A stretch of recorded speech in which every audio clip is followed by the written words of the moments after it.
और अब खबरों को तफसील से देखते हैं। बोकारो में गैंगरेप मामले में चचेरे भाई समेत 4 आरोपियों को गिरफ्तार किया गया है। चचेरे भाई पर आरोपियों की मदद करने का आरोप है, जबकि युवती के कथित प्रेमी पर अपने दोस्तों के साथ मिलकर सामूहिक दुष्कर्म का आरोप है। पुलिस की माने तो युवती के डांटने से नाराज होकर कथित प्रेमी ने इस घटना को अंजाम दिया। वहीं मुख्य आरोपी समेत बाकी के 7 आरोपियों की गिरफ्तारी की कोशिश जारी है। कई आरोपी हजारीबाग के विष्णुगढ़ के रहने वाले हैं।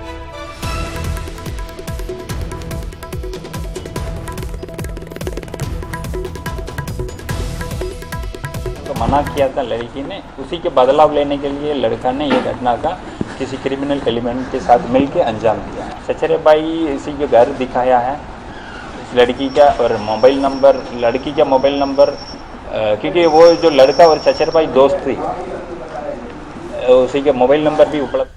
झारखंड के पुलिस कर्मियों को सरकार ने बड़ी सौगात दी है। कैबिनेट की बैठक में साल में 13 महीने का वेतन देने के प्रस्ताव पर मुहर लग गई है। वहीं खास महल और हाउसिंग बोर्ड को आवंटित जमीन को फ्री होल्ड करने का फैसला लिया गया है।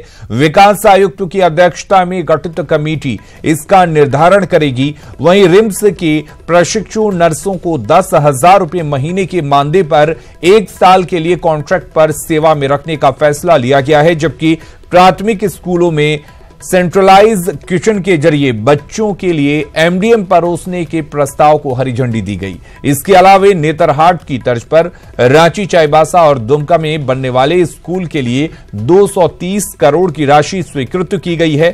साथ ही नक्सली घटनाओं में शहीद के आश्रितों को अनुकंपा पर नौकरी देने और बिरसा कृषि विश्वविद्यालय के शिक्षकेतर कर्मियों को 1 जनवरी 2016 से 7वें वेतनमान का लाभ देने का फैसला लिया गया है।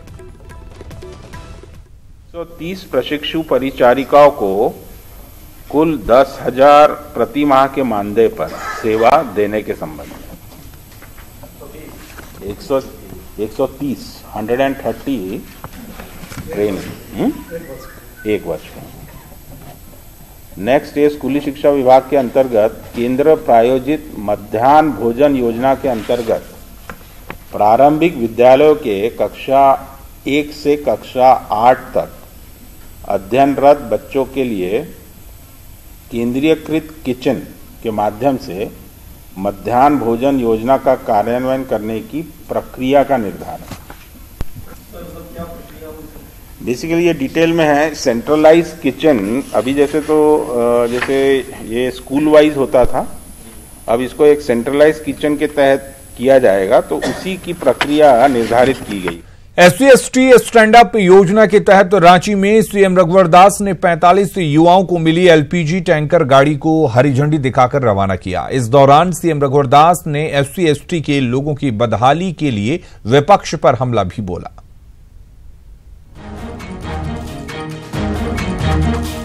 अनुसूचित जाति एवं जनजाति के युवाओं को आत्मनिर्भर बनाने के लिए पीएम मोदी की महत्वाकांक्षी SC/ST स्टैंड अप इंडिया योजना के तहत सीएम रघुवर दास ने 45 LPG टैंकरों को हरी झंडी दिखाकर रवाना किया। झारखंड के 45 SC/ST युवाओं को योजना के तहत ये LPG टैंकर दिए गए हैं। रांची के धुर्वा गोलचक्कर मैदान में आयोजित कार्यक्रम के दौरान सीएम रघुवर दास ने पूर्व की सरकार पर निशाना साधा और कहा कि प्रधानमंत्री मोदी को SC/ST की चिंता है और इसी वजह से उन्होंने मुर्गी और बकरी पालन से ऊपर उठकर सोचा है।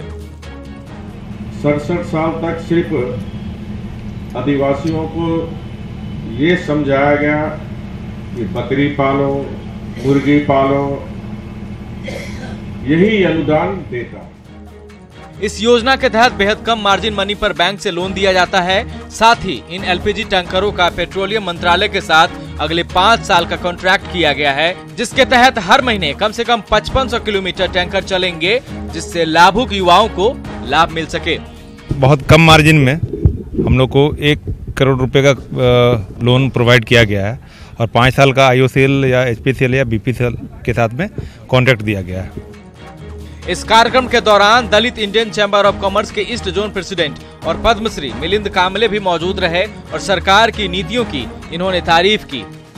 प्रधानमंत्री जी का सोच था कि SC/ST लोगों को डेवलप किया जाए, तो उसी के तहत हम लोगों ने आज जो पूरे झारखंड में 45 टैंकर SC/ST के लोगों को दिया गया है और वो लोग इससे अपने परिवार को और कुछ लोग को भी एम्प्लॉयड करेंगे। तो हमने सरकार को विनती की तो इस प्रकार की विदाउट गारंटी स्कीम बनाइए, तो मुद्रा और स्टैंड अप इंडिया के माध्यम से सपोर्ट सिस्टम मिल रहा है।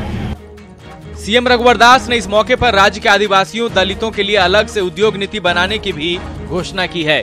इस योजना के शुभारंभ के बाद झारखंड देश का ऐसा पहला राज्य बन गया है जहां के सीएम ने SC/ST स्टैंड अप योजना के तहत हरी झंडी दिखाकर एक साथ 45 युवाओं को मिली LPG टैंकर गाड़ी को रवाना किया हो। रांची से न्यूज 18 के लिए उपेंद्र कुमार की रिपोर्ट। जेएमएम के कार्यकारी अध्यक्ष हेमंत सोरेन ने लोकसभा के साथ झारखंड विधानसभा चुनाव में बीजेपी को शिकस्त देने का दम भरा है। हेमंत ने कहा कि वोटों का बिखराव न हो, इसे लेकर रणनीति बनाई जा रही है। हेमंत सोरेन ने तमाम विपक्षी दलों को एक साथ चलने की बात कही। दिल्ली जाने के दौरान रांची एयरपोर्ट पर हेमंत सोरेन ने साफ किया कि गोड्डा सीट पर कोई पेंच नहीं है और जल्द ही सीटों का ऐलान भी होगा। प्रयास है कि वोट में बिखराव ना हो, इसके लिए जिस जिस जगह ये बिखराव होने की संभावनाएं हैं उसको कैसे समाप्त किया जाए, इस पर भी चर्चा होनी चाहिए।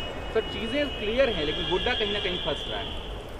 नहीं फंसेगा, लोगों की अपनी अपनी भावनाएं जरूर हैं और पार्टी, दल और वरिष्ठ नेतागण इस विषय पर काफी गंभीर है। जेएमएम अध्यक्ष बाबूलाल मरांडी ने कहा है कि महागठबंधन में सीटों का बंटवारा जल्द फाइनल हो जाएगा। गिरिडीह में उन्होंने कहा कि महागठबंधन के सहयोगी दलों के बीच सीटों के बंटवारे पर बातचीत अंतिम दौर में है, जल्द ही अब साफ हो जाएगा। बस चल रहा है बातचीतें, हमें उम्मीद है कि जल्दी ही सब कुछ तय हो जाएगा। रांची के बिरसा मुंडा एयरपोर्ट पर क्रिकेट प्रेमियों ने भारत और ऑस्ट्रेलिया टीमों का जोरदार स्वागत किया। कड़ी सुरक्षा के बीच दोनों टीमें दोपहर 2:30 बजे बिरसा मुंडा एयरपोर्ट पहुंची, जहां चहेते क्रिकेटर्स की एक झलक पाने के लिए खेल प्रेमियों का हुजूम उमड़ पड़ा। एयरपोर्ट से माही के निकलते ही खेल प्रेमी उत्साहित हो उठे। महेंद्र सिंह धोनी यहां से हमर गाड़ी से रवाना हुए, जबकि दोनों टीमों के सदस्यों को बस से होटल रेडिसन ब्लू लेकर जाया गया। 8 मार्च को JSCA स्टेडियम में दोनों टीमों का मुकाबला होगा। ऐसे में राजधानी रांची में खेल प्रेमियों का उत्साह चरम पर है।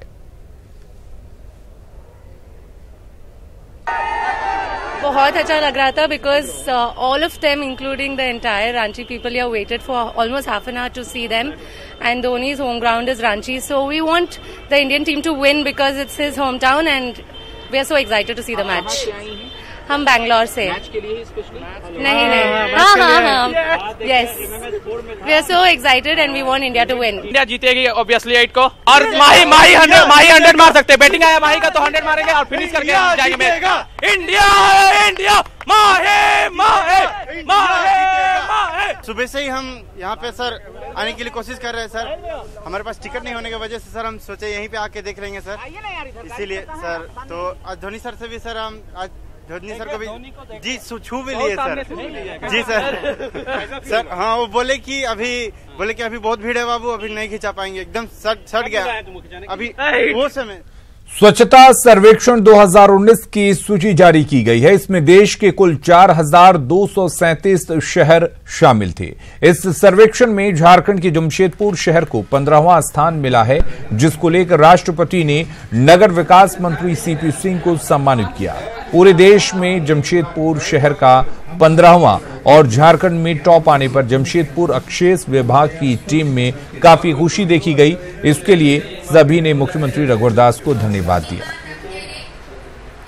6 मार्च को जो स्वच्छ भारत अभियान के तहत स्वच्छता सर्वेक्षण 2019 का रिजल्ट सामने आया है, जिसमें जमशेदपुर को ऑल ओवर इंडिया रैंकिंग में 15वां स्थान मिला है और पूरे झारखंड में हम लोग प्रथम स्थान पर हैं। तो ये बहुत ही खुशी की बात है कि जमशेदपुर एक अच्छे मुकाम पे पहुंच रहा है और ये इसमें हमें लगता है कि माननीय मुख्यमंत्री जी लगातार हम लोग को बोल रहे थे कि टॉप 10 में आना है।